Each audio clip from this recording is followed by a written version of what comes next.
我哋喺動盪中奔跑，以為只要匿喺嗰度厚厚嘅牆後面，就聽唔到恐懼嘅聲音。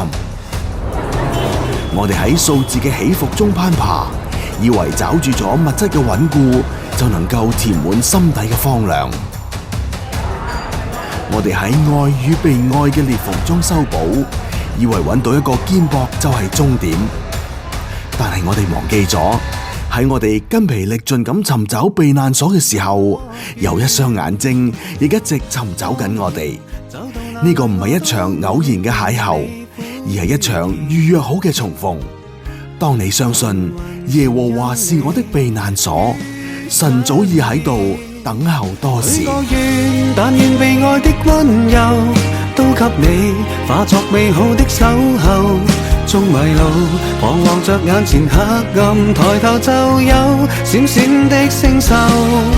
許個願，但願被愛的溫柔都給你每秒每分能擁有。願你可不拘不束，似風自由，你的哭笑也都這麼罕有。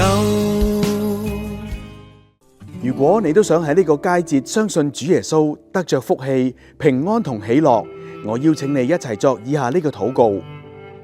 親愛嘅天父，感謝你賜下獨生愛子主耶穌基督，為我釘死喺十字架上，又為我第3日從死裏復活。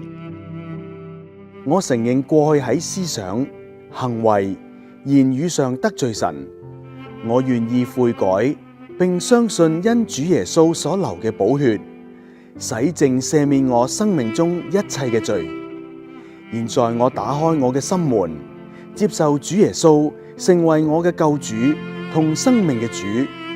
求主憐憫我，醫治我，賜下平安、喜樂同新嘅生命俾我。我願意一生跟隨主，讓父神引導我走前面嘅道路。禱告奉耶穌基督嘅聖名祈求，阿門。如果你已經發出咗以上嘅禱告，恭喜你啊！你已經得着寶貴嘅禮物啦！鼓勵你將今日決志嘅消息話俾你身邊嘅基督徒朋友知道，或者如果你想同我哋聯絡，歡迎你打電話俾我哋啊！